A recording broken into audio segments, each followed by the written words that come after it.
नमस्कार, जनवार्तामध्ये आपल्या सर्वांचं स्वागत.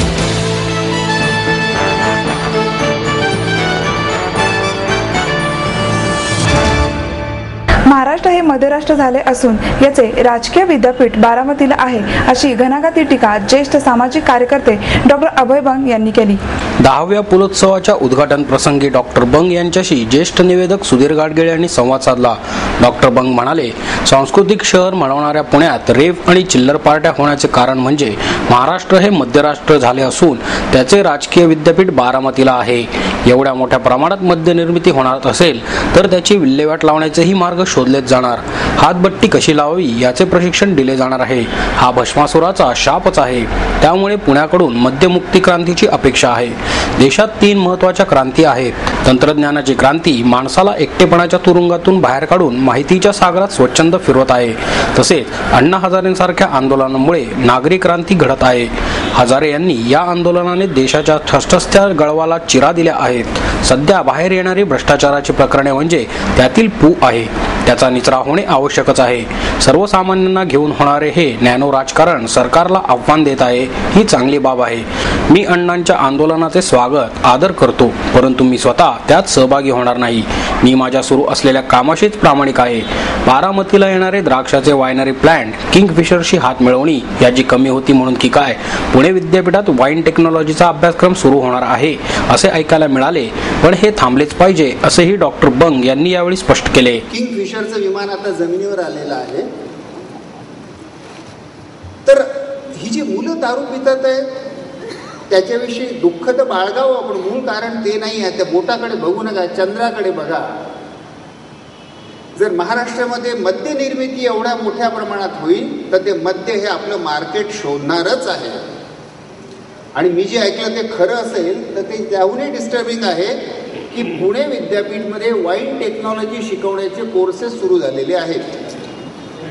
म्हणजे ह्या विद्यानगरीमध्ये आता हातभट्टी कशी चालवावी, गावठी भाषेत बोलायचं असेल तर वाईन टेक्नॉलॉजी म्हणजे काय, हातभट्टी कशी चालवावी. तर पुणे विद्यापीठ आता हातभट्टी कशी चालवावी याचं प्रशिक्षण देता युवांना. मग तुम्ही दारू निर्माणही कराल, त्याचं ग्लोरिफिकेशनही कराल आणि त्याचं ट्रेनिंगही द्याल, तर ती दारू जाणार कुठे आहे, शेवटी आपल्याच मुलांच्या पोटात जाणार आहे. त्यामुळे हा भस्मासुराचा शाप आहे. ज्या पुलंनी आणि सुनीताबाईंनी मुक्तांगणची स्थापना करण्याची सुरुवात पुण्यामध्ये केली, त्या पुण्याकडनं खरं म्हणजे मी अजून एका क्रांतीची वाट बघतोय, मद्यमुक्त पुणे.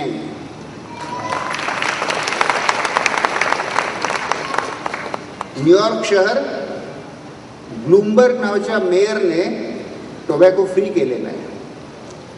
अविश्वसनीय वाटावी अशी बाब आहे, पण न्यूयॉर्क शहर आता टोबॅको फ्री म्हणून जाहीर झालेलं आहे. जर न्यूयॉर्क टोबॅको फ्री होऊ शकतं तर हे जागृत शहर पुणे, विद्यानगरीचं शहर पुणे, संस्कृतीचं माहेर पुणे, मुक्तांगणाचं गाव पुणे आणि पु ल सुनीताबाईंचं गाव पुणे यांना जर आपल्या युवा पिढीला वाचवायचं असेल तर मद्यमुक्त पुणेची सुरुवात पुण्याहून व्हावी अशी मी अपेक्षा पुण्याकडनं बाळगतो.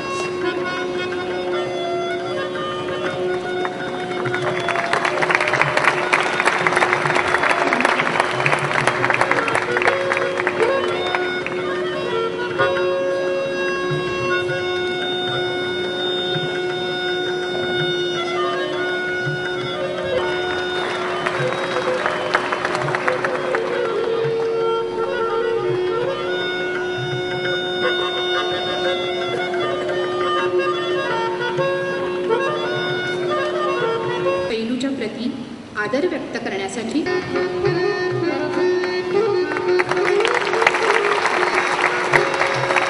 सन्मानाचे स्वरूप स्मृतिचिन्ह, मानपत्र, पुणेरी पगडी, उपर्ण आणि रुपये 51,000.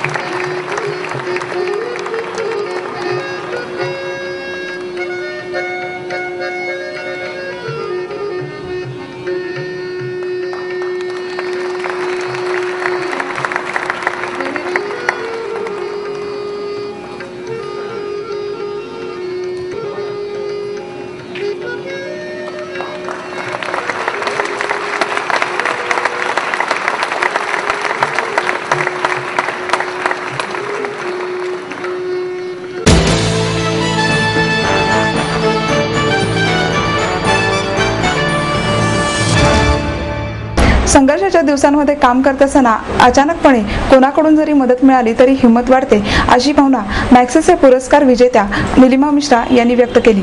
इंदिरा ग्रुपच्या वतीने युथ क्रांती पुरस्काराचं वितरण मिश्रा यांच्या हस्ते करण्यात आले. समाजातील विविध मार्गाने झटून क्रांतिकारक पाऊल उचलणाऱ्या देशभरातील 5 युवकांना या पुरस्काराने गौरवण्यात आले. नवीन गुलिया, अलका गौरी जोशी, अजित कुलकर्णी, सारंग गोसावी, संतोष गर्जे यांना सन्मानचिन्ह आणि 1,25,000 रुपयांची शिष्यवृत्ती यावेळी देण्यात आली.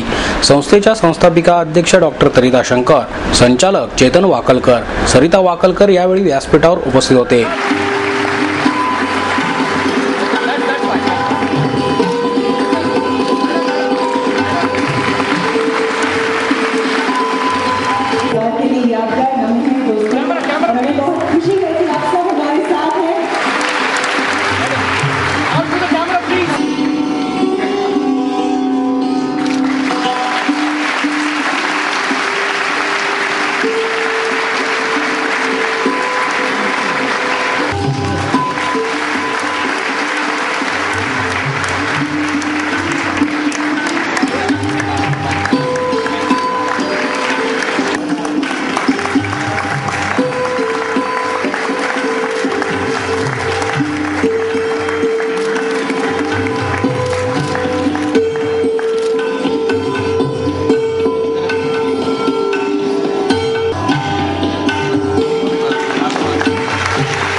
मिश्रा म्हणाल्या, आपण जेव्हा प्रचलित मार्ग सोडून समाजासाठी काहीतरी करायला जातो तेव्हा आपले कामच आपला गुरु असतो.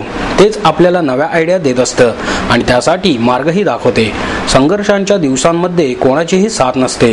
त्यावेळी काम करताना अचानक कोणाकडून लहानशी जरी मदत मिळाली किंवा विश्वास दाखवला तर हिंमत वाढते, असेही त्या म्हणाल्या.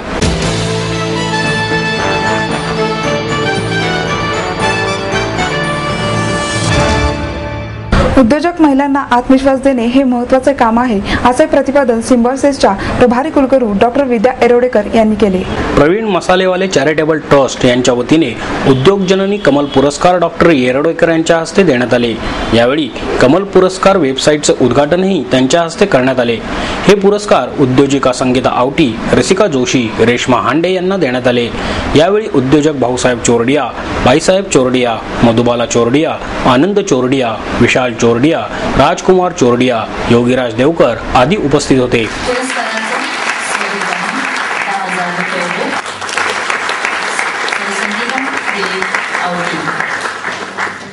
उद्योग जननी कमल पुरस्कार 2011च्या पुणे विभागातनं विजेत्या उद्योग जननी कमल पुरस्कार 2011च्या विजेत्या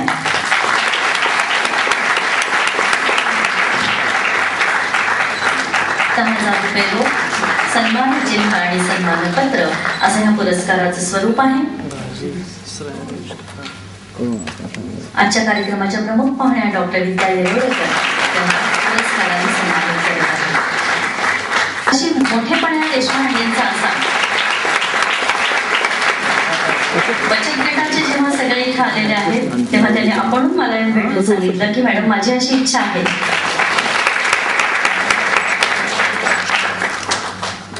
की हा पुरस्कार माझ्या एकटीचा नाहीये, माझ्या बचत गटामध्ये काम करणार. यावेळी डॉक्टर एरोडेकर म्हणाल्या, आज महिलांचे सर्व बाजूंनी कौतुक होत आहे, ही चांगली गोष्ट आहे. मात्र उद्योजक महिलांना आत्मविश्वास देणे महत्त्वाचे काम आहे. एखादा उद्योग सफल होण्यासाठी महिलांना कुटुंबाची आणि नवऱ्याची साथ महत्त्वाची असते. तसेच आसपासचा परिसर, समाज हे सुद्धा महत्त्वाची भूमिका बजावतात, असेही त्यांनी नमूद केले. आणि म्हणायला हरकत नाही, विशाल आमचा स्टुडंट आहे, तर त्यामुळे it is a different relationship. आणि मुजुमदार सर नेहमी म्हणतात की एखादा बिझनेस किंवा कुठलाही म्हणजे फर्स्ट जनरेशनचे जी लोक असतात ते जे काही चालू करतात तो बिझनेस असा एक लहान बिझनेस असतो आणि मग त्याच्यातनं त्यांना एक इमोशनल बॉन्ड असतो आणि मग त्याच्यातनं तो बिझनेस ते मोठा करतात. मग सेकंड जनरेशनचे जे असतात म्हणजे त्यांची मुलं, तर त्यांना अगेन आपल्या आई वडिलांनी सुरू केलेला हा बिझनेस आहे म्हणजे तो पुढे नेलाच पाहिजे अशा यांनी ते आणखीन खूप कष्ट करतात आणि पुढे नेतात. पण टिपिकली जर तुम्ही कुठली म्हणजे आता हार्वर्ड केस स्टडीज वगैरे असतात बिझनेसेसचे, तर त्याच्यात जर पाहिलं तर थर्ड जनरेशन मध्ये बऱ्यापैकी हे बिझनेसेस खाली येतात. तर नेमकं इथे उलट झालेलं आहे. छोट्या कुटुंबाच्या ह्याच्यात तर थर्ड जनरेशनने हा बिझनेस खूप आणखीन पुढे नेला आणि विशाल आणि म्हणजे जे काही इंटरनॅशनल लेवलला हा बिझनेस नेलेला आहे. म्हणजे प्रवीण मसाले इथनं सुरू झालेला बिझनेस आता सुहाना म्हणून एक इंटरनॅशनल ब्रँड झालेला आहे. आणि मला खरं तर मधुराताईंचं इथे कौतुक करायचं की तुम्ही दोन्ही मुलांना अगदी कॉम्प्लिमेंटरी शिकवलेलं आहे. म्हणजे एक मुलगा फूड टेक्नॉलॉजी शिकलाय आणि दुसरा MBA आणि फायनान्स मार्केटिंग आणि HR वगैरे सगळं बघतो. तर मला असं वाटतं हे तुम्ही केल्यामुळे या मुलांनी खरं तर हा बिझनेस आता इंटरनॅशनल लेवलला नेलेला आहे. विशाल हा सिम्बायोसिसच्या मॅनेजमेंट इन्स्टिट्यूटमध्ये ॲडवायझरी बोर्ड मेंबरही आहे. त्याचे कॉन्ट्रीब्युशन्स खूप चांगले असतात आणि म्हणजे कधी त्याला जरी बिझनेसमध्ये काही करायचं असेल तर तो मुजुमदार सरांना येऊन भेटतो, मला येऊन भेटतो.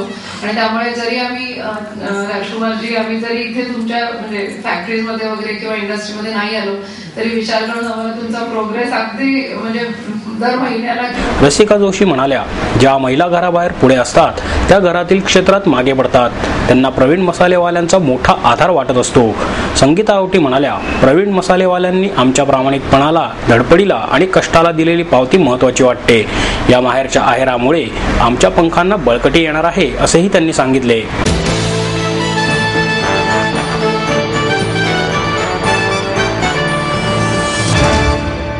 सजग नागरिक मंचाच्या वतीने धरणे भरली असतानाही पाणी कपात का या विषयावरील चर्चासत्राचे आयोजन करण्यात आले होते. राष्ट्रवादीचे आमदार बापूसाहेब पठारे, आमदार माधुरी मिसाळ, डॉक्टर नीलम गोरे, महापालिकेचे विरोधी पक्षनेते वसंत मोरे, शिवसेनेचे गटनेते अशोक हरणावळ, मंचाचे अध्यक्ष विवेक वेलणकर, जुगल राठी यावेळी उपस्थित होते. धरणांमधील पाणी उसाला देऊ नका, पिण्यासाठी द्या अशी मागणी करणाऱ्या पुणेकरांनी उद्यापासून चहा पिणे सोडून द्यावे. पाणी द्यायचे नाही मग साखरही मिळणार नाही असा अजब सल्ला पठारे यांनी पुणेकरांना दिला. यापूर्वी पुणेकर दिवसातून 2दा आंघोळ करतात असा सल्ला माजी उपमुख्यमंत्री अजित पवार यांनी पुणेकरांना दिला होता. त्याचे समर्थनही पठारे यांनी केले. ते म्हणाले, पिण्याचे पाणी कारखान्याला जाते असा आरोप करून चालणार नाही. शेतकऱ्यांच्या ऊसाचे नुकसान होऊ नये म्हणून पाणी सोडले जाते. हा ऊस खासगी कारखान्यात गेला तरी त्याचा फायदा शेतकऱ्यांना होतो. ऊसाला पाणी देण्यास विरोध असेल तर उद्यापासून चहा पिणे सोडून द्यावे. पुणेकरांवर ओढवलेली पाणी टंचाई ऊसामुळे नाही तर हा अधिकाऱ्यांचा दोष आहे अशा शब्दात पठारे यांनी टंचाईचे खापर अधिकाऱ्यांवर फोडले. या चर्चासत्रात एका नागरिकाने आपल्याच पक्षाने निवडणुकीत 24 तास पाणी देण्याचे आश्वासन दिले असल्याचे सांगताच पठारे यांनी अशी आश्वासने निवडणुकीत द्यायची असतात, ते एक राजकारण असते असे सांगत पक्षालाच घरचा आहेर दिला. धरणे अजून भरली नाहीत, शेतीला पाणी द्यायचे आहे, कालव्यात मोठी गळती आहे, मग तुम्हाला 24 TMC पाणी देणार कुठून आणि दिले तरी ते तुम्हाला वाया घालवायला द्यायचे का असेही या नागरिकास त्यांनी सुनावले. आपण माझ्याबरोबर व्हिजिट करा विवेकजी. मी वाटलं तर मला विवेकजी आपल्याला बरोबर घेऊन जायचंय की माझ्या भागामध्ये 1 ते सव्वा तास फक्त दररोज पाणी मिळतं. ते 1 टाइम ते आता मिळतं. मी ज्यावेळेस स्टँडिंग कमिटीचा चेअरमन झालो तेव्हापासून वसंत मोरे असेल, मी असेल, आम्ही ताईंच्या समोर आणि समाजात सर्वजण भांडत होतो की आम्हाला पाणी मिळत नव्हतं म्हणून. आता आम्हाला जास्त पाणी मिळतं असं काही नाहीये. पुणेकरांना कमी मिळतं. पुण्यात आम्ही पुणेकरच आहोत. आता आम्ही काय आता ग्रामीण भागात नाही, आम्ही शहरात आलेलो आहोत आणि आमची सुद्धा घरं शहरात ग्रामीण भागात आहेत. कारण आमची शेती असल्यामुळे शेतावरही आम्हाला जावं लागतं. परंतु शेतीत काम करण्याची आता वेळ येत नाही. पूर्वी काम करत होतो. हा राजकीय आहे. मी कारण सांगतो की शेतकऱ्यांचं ऊस पिकवल्यानंतर तो ऊस कोणी घेऊन जायचं? तो सरकारी साखर कारखाना घेऊन जात नसेल. आज थेऊर साखर कारखाना बंद झालेला आहे आणि मग अशा कारखान्यांना ऊस जात नसेल. राहू सारख्या भागामध्ये आमच्या एखादा खाजगी कारखाना काढला गेला असेल, दौंडमध्ये एखादा खाजगी कारखाना काढला गेला असेल, त्यावर आपण आरोप करून चालणार नाही. तर त्या शेतकऱ्यांचा ऊस वाळून जात होता, त्याला लवकर नेलं जात नव्हतं आणि मग त्याचं त्या ठिकाणी नुकसान होत होतं.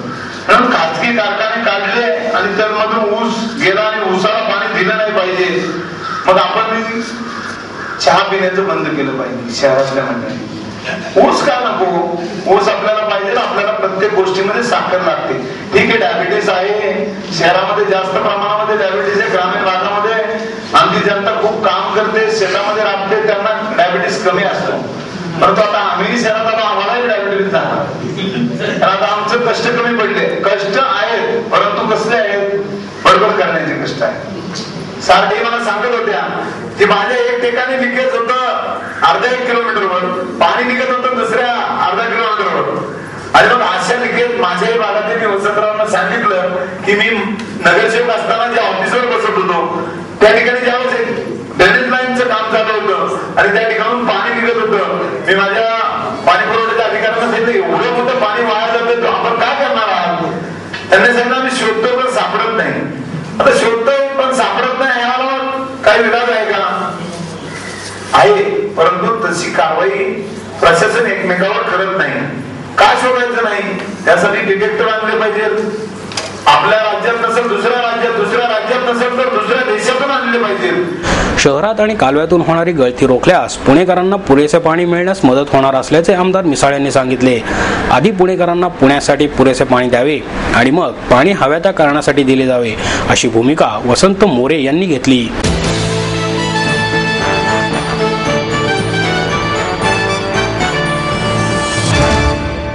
यशवंतराव चव्हाण प्रतिष्ठानाच्या वतीने ज्येष्ठ नागरिकांसाठी पर्वती चढणे उतरणे या स्पर्धेचे आयोजन करण्यात आले होते. ज्येष्ठ नागरिक मोठ्या संख्येने या स्पर्धेत सहभागी होत आहेत, ही आनंदाची गोष्ट आहे. वयाच्या 100व्या वर्षापर्यंत पर्वती चढण्याची क्षमता अशीच राहो, अशा सदिच्छा व्यक्त करत पोलीस उपायुक्त मकरंद रानडे यांनी पर्वती चढणे उतरणे स्पर्धेचे उद्घाटन केले. यात जवळपास 200 स्पर्धकांनी भाग घेतला होता. माजी महापौर विठ्ठल लटकत, जयप्रकाश सुराणा, प्रतिष्ठानचे सचिव अंकुश काकडे, कोषाध्यक्ष शांतीलाल सुरतवाला, हरिभाऊ चितळे, लक्ष्मण डिनकर, रामचंद्र पानसे, नंदकुमार काकिर्डे, शंकर भोर, श्रीकांत गोसावी, नरहर हडप आदी यावेळी उपस्थित होते. या स्पर्धेत ज्येष्ठांबरोबरच लहान मुलेही उत्साहाने सहभागी झाली होती. बाल साहित्यिक दत्ता टोळ म्हणाले, 100 गाठलेले दिनकर काका या वयातही पर्वती चढणे उतरणे स्पर्धेत भाग घेत आहेत, मग मी पण या स्पर्धेत सहभागी झालेच पाहिजे. स्पर्धेत मी पहिल्यांदाच सहभागी होतोय असंही त्यांनी सांगितले. 50 ते 60 वयोगटात अशोक आमणे, 61 ते 70 वयोगटात पुरुषोत्तम वाणी, 71 ते 80 वयोगटात पुरुषोत्तम सावंत आणि 81च्या पुढील गटात केशवराव ढगे यांनी प्रथम क्रमांक पटकावला.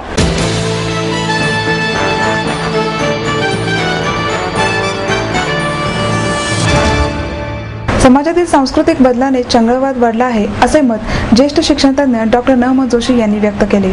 रंगत संगत प्रतिष्ठान आणि फडणीस फाउंडेशन यांच्या वतीने देण्यात येणारा जिंदादिल पुरस्कार समर्थ ढोल पथकाचे संस्थापक अध्यक्ष संजय सातपुते यांना डॉक्टर जोशी यांच्या हस्ते देण्यात आला.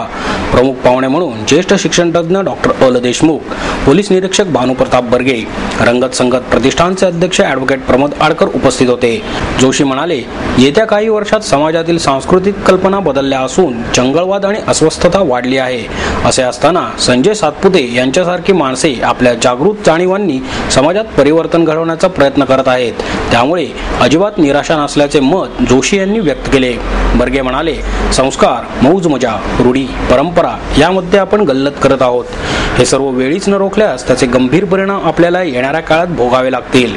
सत्काराला उत्तर देताना सातपुते म्हणाले, समर्थ प्रतिष्ठान हे पथकातील मुलांच्या ताकदीवर उभे असून हे सांघिक प्रयत्नांना यश असल्याने हा पुरस्कार प्रतिष्ठानचाच आहे, असेही ते म्हणाले.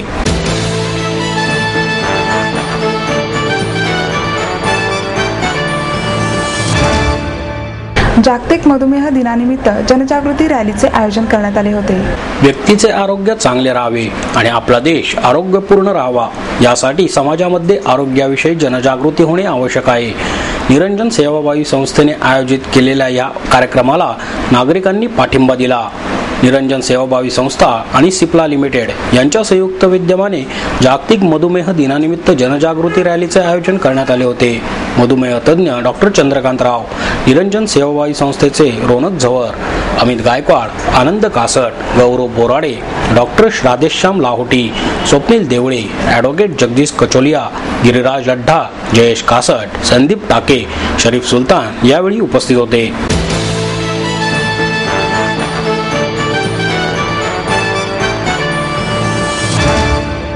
वॅट भरण्यासाठी 31 मार्च 2013 पर्यंत मुदतवाढ व्हावी अशी मागणी मराठी बांधकाम व्यावसायिक संघटनेच्या वतीने करण्यात आली. सन 2006 ते 2010 या काळातील फ्लॅट विक्रीवर वॅट किती पडतो याचा हिशोब करून त्याचे रिटर्न्स भरणे खूपच क्लिष्ट आहे.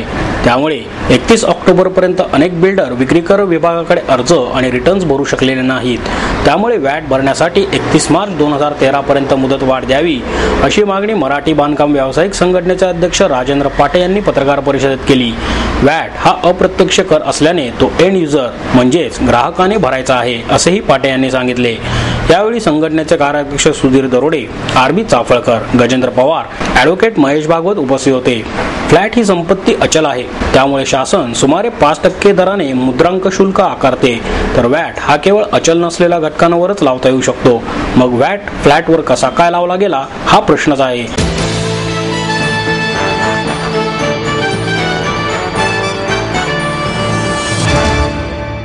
याबरोबरच आजचे बातमीपत्र संपले. उद्या पुन्हा भेटूया याच वेळी. नमस्कार.